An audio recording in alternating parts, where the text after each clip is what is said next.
விஜய் அண்ணா, உங்களுக்கு என்ன பழி வாங்கணும்னா நான் என் வீட்டில் இருப்பேன், இல்லைனா என் ஆஃபீஸில் இருப்பேன். என்ன வேணாலும் பண்ணுங்கள், ஆனால் அவங்கள விட்டுருங்க. இவங்கள பார்க்காத ஆளே இருக்க மாட்டீங்க. கண்டிப்பா எல்லாருக்குமே தெரிஞ்ச ஒரு ஆள் தான். ஜல்லிக்கட்டு டைம், பிக் பாஸ், இப்படி பல இடங்கள்ல இவங்களுடைய பிரசன்ஸை மக்கள் மத்தியில நிலைநாட்டியிருக்கக்கூடிய ஒரு நபர் தான். ஜல்லிக்கட்டு போராட்டத்தில் ஈடுபட்டது தான் இவங்க வந்து ஸ்டூடெண்டா இருக்கும் போதே வந்து போராட்டத்தில் ஈடுபட்டது இவங்களுக்கு வந்து ஒரு சிறப்பு அம்சமா அமைஞ்சு அவங்க பிக் பாஸ்க்கு போயிருந்தாங்க. பிக் பாஸ்ல மக்களுடைய பயங்கரமான நெகட்டிவ்ஸை சம்பாதிச்சவங்க தான் ஜூலி அவர்கள். இப்போ மறுபடியும் வந்து ஒரு டாக் ஆஃப் த டவுன் அப்படின்னு சொல்லலாம். என் talk of the Twitter, Instagram, social media தளங்கள்ல இவங்க தான் இன்றைக்கு பேசும் பொருளா இருக்கிறாங்க.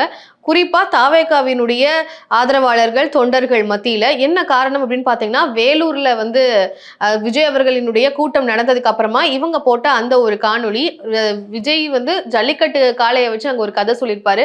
அந்த கதையை நீங்க பாட்டுக்கு சொல்லிட்டீங்க, நீங்க சொன்னதுனால ஏதாவது விளைவுகளாகி ஜல்லிக்கட்டு காலை வரும்போது முன்னாடி போய் உங்க ரசிகர்கள் எல்லாம் நின்றுட்டு புல்லுக்கட்டையை போய் கொடுத்துட போறாங்க, எதையாச்சும் விபரீதம் பண்ணிட போறாங்க அப்படின்ற மாதிரி விஜய் அவர்களை கலாய்க்கிற மாதிரி தான் அந்த வீடியோ வந்து இருந்தது. ஆனா அது அவங்களுடைய கருத்துரிமை அப்படின்றத நம்ம வந்து மறுக்க முடியாது. அவங்க விஜய் அவர்களை கிரிட்டிசைஸ் பண்றதுக்கான உரிமை இங்க எல்லாருக்குமே இருக்கு. ஒரு தனிநபர் யாரா இருந்தாலும் யாரை வேணாலும் விமர்சிப்பதற்கான உரிமையானது இங்க இருக்கு ஜனநாயக நாட்டுல. ஸோ அதன் அடிப்படையில அவங்க வந்து விமர்சனம் பண்ணியிருக்கிறாங்க. விமர்சனம் பண்ணதுக்கு அப்புறமா ஏகப்பட்ட நெகட்டிவ் கமெண்ட்ஸ் அவங்களுக்கு வந்து அதுக்கு விஜய் பாணியிலேயே வந்து ஒரு விமர்சனத்தை வந்து வீடியோ காணொலியா வந்து பதிவு பண்ணியிருக்கிறாங்க. அந்த காணொலியையும் நீங்க பார்த்திருப்பீங்க. அப்படியே விஜய் அவர்கள் கரூர் சம்பவத்தில் எப்படி பேசினாங்களோ அதே மாதிரி அவங்களும் பண்ணி காமிச்சிருக்கிறாங்க. விஜய் அண்ணா, உங்களுக்கு என்ன பழி வாங்கணும்னா நான் என் வீட்டில் இருப்பேன், இல்லைனா என் ஆஃபீஸில் இருப்பேன். என்ன வேணாலும் பண்ணுங்கள், ஆனால் அவங்கள விட்டுருங்க. ஓ, நீங்கள் பனையூரை விட்டு வெளியே வர மாட்டீங்கல்ல?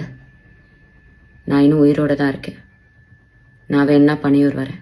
நான் பர்டிகுலர் வேலூர் சம்பவத்தை பற்றி நான் வீடியோ போட்டிருந்தேன். அதுக்கு நீங்கள் வந்து கீழே கமெண்ட்ஸில் அந்த வீடியோ போய் டைம் இருந்தால் போய் பாருங்கள். உங்கள் கட்சியினுடைய தொண்டர்கள் எந்த அளவுக்கு வந்து தரையுறைவாக பேசுகிறாங்க அப்படின்றத வந்து பதிவு பண்ணுறாங்க.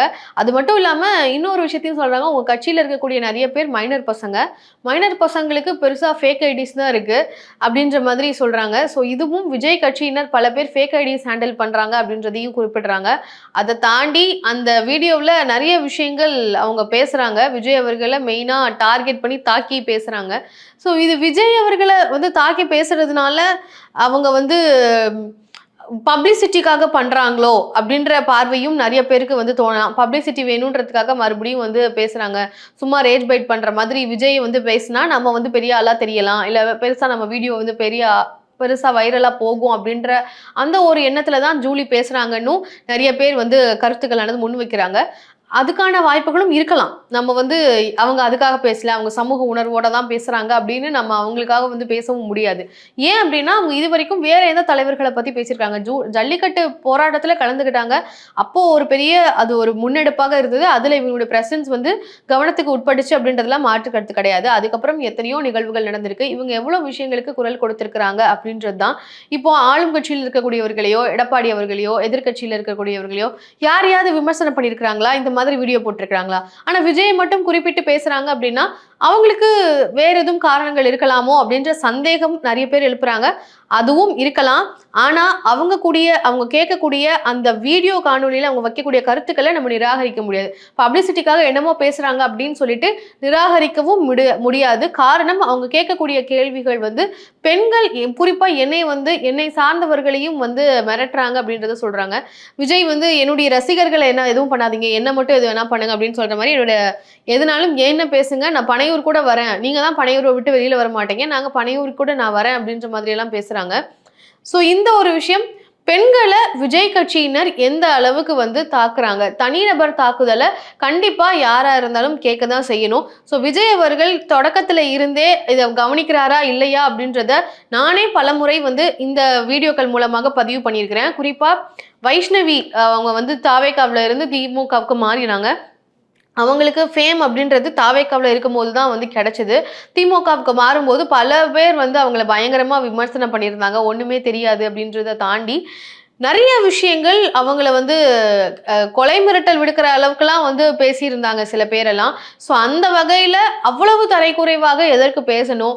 அதுவும் குறிப்பா அந்த ப்ரொஃபைல்ஸ்லலாம் வந்துட்டு யாரோ ஏதோ பேசினா எல்லாத்துக்கும் விஜய் ரெஸ்பான்சிபிள் ஆக முடியுமான்னு நீங்க வந்து கேட்கலாம். ஆனா வந்து விஜய் அவர்களுடைய புகைப்படம் வச்சிருக்கக்கூடிய ஃபேக் ஐடிஸ், புகைப்படம் அவருடைய கொடியை வச்சிருக்கிறது, அவருடைய சிம்பல், அவருடைய புகைப்படத்தை வச்சுட்டே வந்து பேசுற மாதிரியான விஷயங்கள் எல்லாம் பண்றாங்க அப்படின்னா, அதுக்கு தாவேகா வந்து அதை நெறிமுறைப்படுத்தணும் அப்படின்றது தான். ஏன்னா வர்ச்சுவல் வாரியர்ஸ் அப்படின்னு சொல்லி அங்கீகாரம் கொடுக்குறாங்க அப்படின்னா, அந்த வர்ச்சுவல் வாரியர்ஸ்ல யார் யார் வராங்க, யார் யார் எதை எதை எப்படி ஹேண்டில் பண்றாங்க, மற்ற கட்சிகளுக்கு மாற்றாக நான் வரேன் அப்படின்னு சொல்றீங்க. திமுகவிலயோ அதிமுகவிலயோ பெண்களுக்கு எதிராக பெண்களை வந்து தரைகுறைவாக பேசுறாங்க, பெண்களுக்கு பாதுகாப்பு இல்ல, பெண்களினுடைய பாதுகாப்பை உறுதி செய்வேன் அப்படின்றது தான் உங்களுடைய வாக்குறுதியில கூட கொடுத்திருக்கிறீங்க. ஆனா ஒரு தனிநபரை, ஒரு பெண்ணை இந்த அளவுக்கு தரைகுறைவாக சோசியல் மீடியா தளங்கள்ல பேசுறதுக்கு நீங்க என்ன செய்ய போறீங்க? குறிப்பா மத்த கட்சியினர் பேசுறாங்க அப்படின்னா அவங்க அவங்களுக்கு மாற்றாக நீங்க வரீங்க அப்படின்னா அதுக்கு நீங்க என்ன ஸ்டெப்ஸ் எடுக்க போறீங்க அப்படின்றதும் ஒரு கேள்வியாக அமைது. ஜூலி அவர்கள் இதை பப்ளிசிட்டிக்காக பேசியிருக்கலாம். ஆனால் அவர்களுடைய கருத்தை நம்ம அப்படி நெக்லெக்ட் பண்ண முடியாது.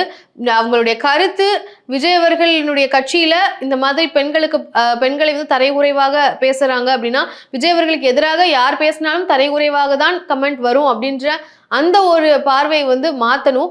ஏன்னா மாற்றத்தை நோக்கி நாங்க மாற்றம் அப்படின்னு சொல்லக்கூடிய விஜய் அவர்கள் அதை செஞ்சா கரெக்டா இருக்கும் அப்படின்றது தான் என்னுடைய பார்வை.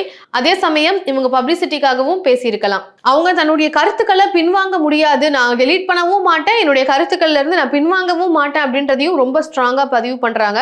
ஸோ விஜய் அவர்கள் இப்படி சினிமா தளங்கள்ல இருந்து சனம் ஷெட்டி அவர்கள்லாம் வந்து ஆதரவா பேசுவாங்க. திமுகவுக்கு என்னதான் பிரச்சனை அப்படின்னு சொல்லி திமுகவை வந்து விமர்சனம் பண்ணி விஜய் அவர்களுக்கு ஆதரவா பேசும்போது தாவேகாவினுடைய வர்ச்சுவல் வாரியர்ஸ் அவங்களை கொண்டாடுறாங்க. அதே சமயம் ஜூலி மாதிரியான அதே பிரபலங்கள் வந்து விஜய்க்கு எதிராக பேசும்போது அவங்கள பயங்கரமா விமர்சனம் செய்யறாங்க. ஆதரவு குரல் மட்டுமே வேணும், விமர்சனங்களே வரக்கூடாது அப்படின்னா அப்படி யாருமே இருக்க முடியாது. ஸோ ஜூலி அவர்கள் பதிவு பண்ணியிருக்கக்கூடிய இந்த வீடியோ குறித்து உங்களுடைய பார்வை என்ன? அவங்க முன்வைக்கக்கூடிய கருத்துக்கள் நியாயமானதா? இப்போ என்ன வந்து இந்த அளவுக்கு வந்து விமர்சனம் பண்றாங்க அப்படின்னு அவங்க வந்து அதையும் ஒரு வீடியோவாக பதிவு பண்றாங்க. உங்க பார்வை என்ன அப்படின்றத கண்டிப்பா கமெண்ட்ல சொல்லுங்க. நன்றி.